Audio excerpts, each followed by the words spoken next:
Well, it's not so warm under the ice nucleation, folks.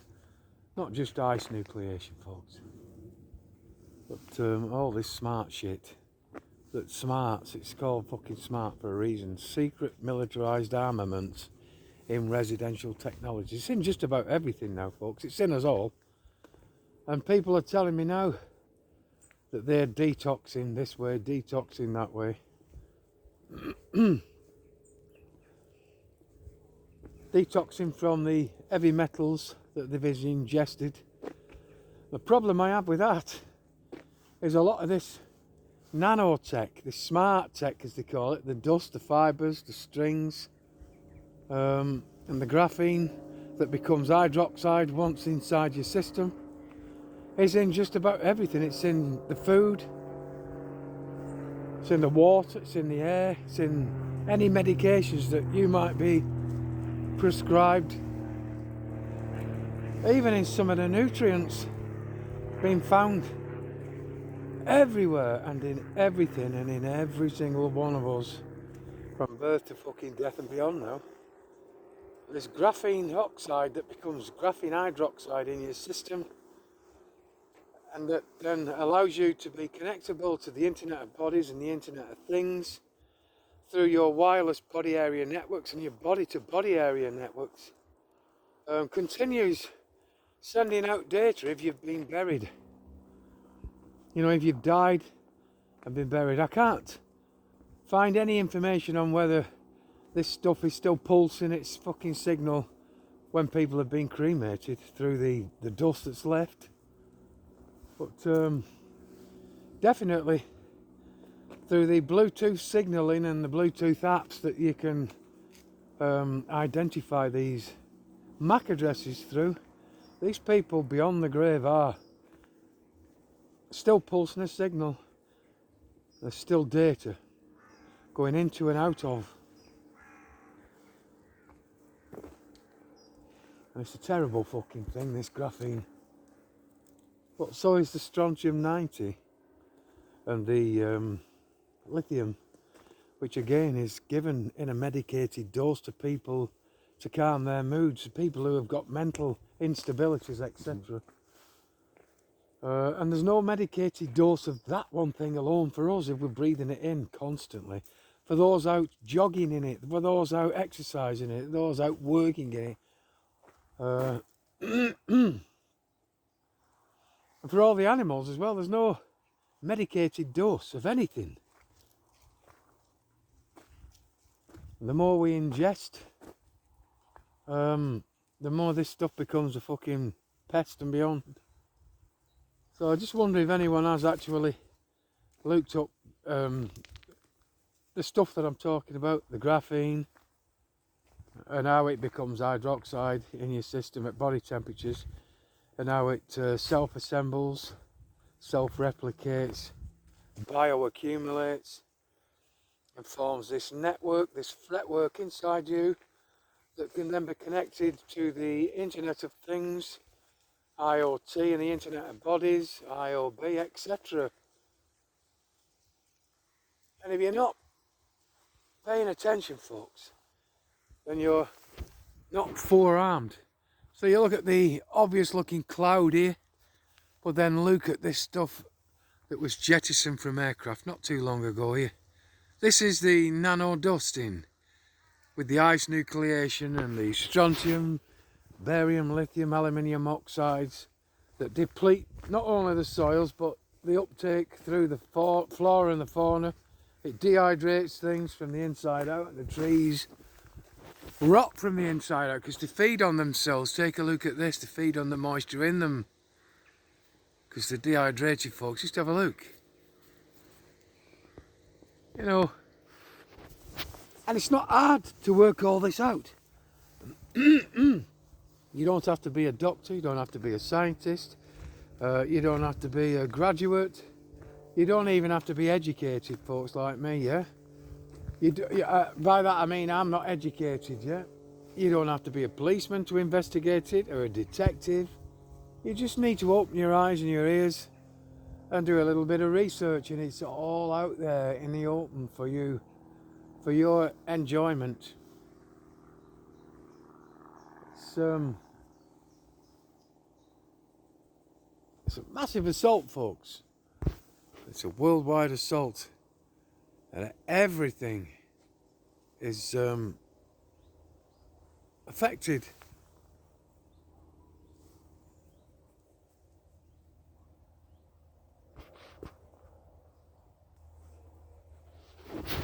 So when you have these body area networks now, these wireless body area networks, especially if you've had these certain procedures that people rushed to roll the sleeves up for, you can then be tracked, and then you can be traced via your MAC addresses, via the body area networks, and your body area network will interact with other body area networks, people around you, close to you, blah blah blah. And that's the body to body area networks. And then you've got your brains now reacting and interfacing with the computers as well, all wirelessly, folks, because this stuff doesn't just stay in your arm. This stuff travels around your system, into your brains, into your bones, into the marrow, and like I said, it forms this network, this fretwork, that I don't see how you can detox from it when you are constantly breathing this stuff in, ingesting it, swallowing it in the water, in the food, through the air that you breathe, and any medications and certain nutrients. It's in everything. And they're making hybrid plants, spraying the crops with this nanotech. And you can bet your life, if we know about nano strings, nano dust, nanobots, nanofibers, nano dust, then you can bet your life that there's stuff beyond nano. Yeah, there's stuff that they've invented 30 to 100 years ago that we have no idea is in existence. So you can't look for it, folks. There are certain chemicals and smart dusts, or whatever they are, jettisoned from these aircraft and the land bases that we know nothing about, because they've never admitted that they've invented them. You can't look for something if you don't know it exists. We can only report on what we find looking through the patents and through like military documents and things. And some of the military documents, medical documents and such, are old now anyway, and we might be just getting to hear about it and being shocked at what's happening and what's been done and what has taken place and how many have died over the past 50 to 100 years. Yeah, but whilst we're learning about that and being shocked about that, there's a deployment of stuff we have no idea what is in the air, what is in the food, what is in the water, what is surrounding us invisibly through these radar, LiDAR systems. And believe me, if they've got radiation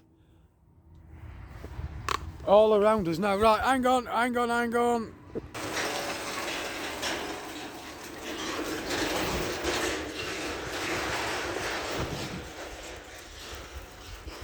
Oi, it's no good chasing it. Fucking hell, we only just got out of the way of that then.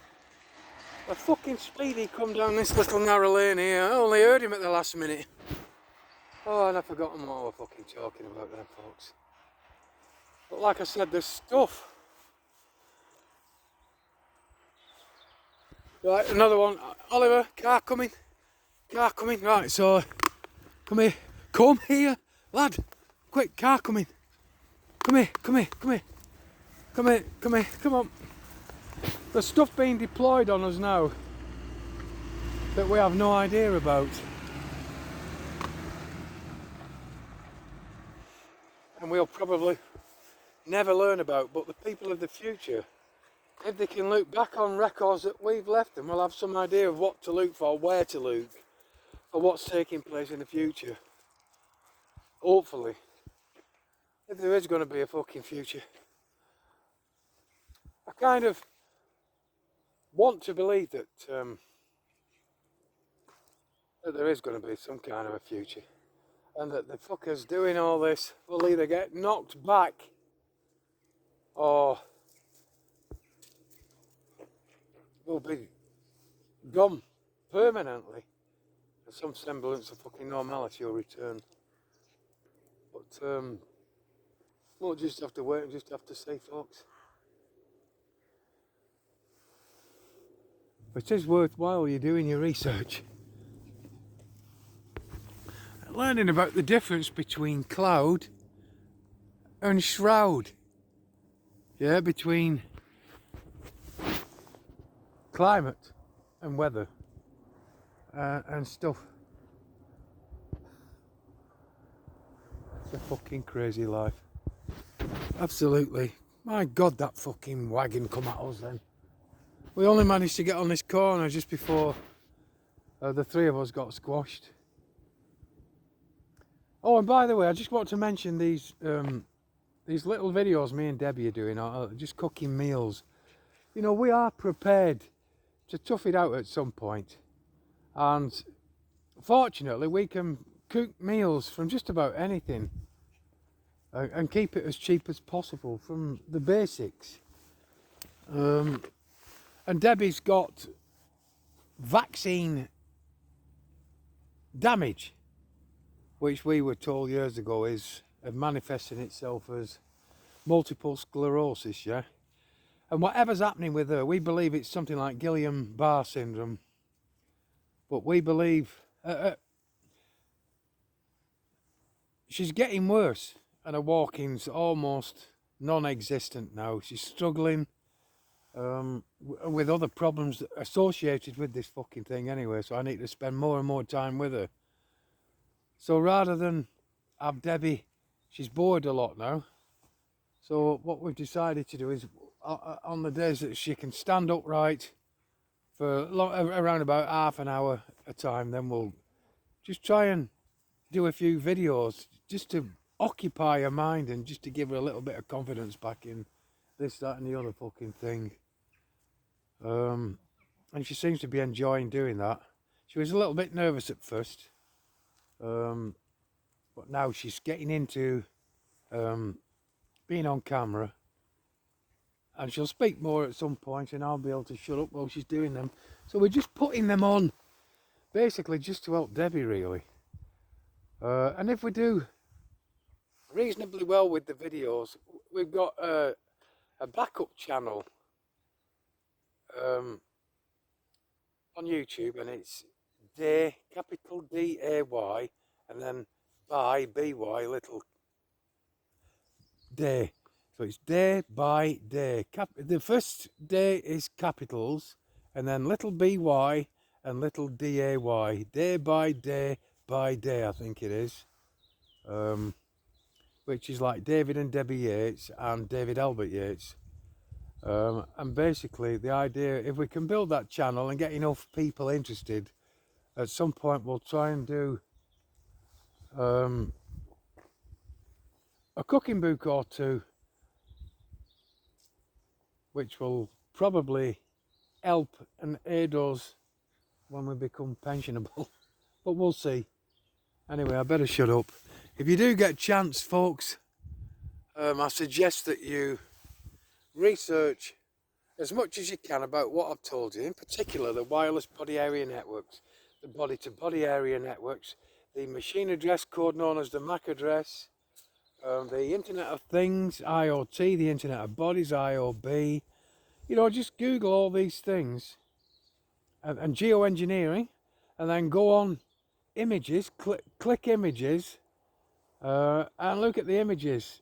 And the images alone will then inspire you to click on articles and read more about just exactly what they intend the human species to exist like, if there is to be one, in the near fucking future, folks.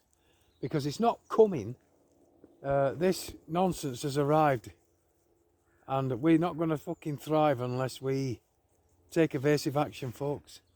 We need a pincer movement that will fucking send those fuckers doing this back to the Stone Age and beyond, if there was one, instead of us. And with that shot from me and these two, come here lad, come here, come on, come and say hello. These two again, I kid ye not,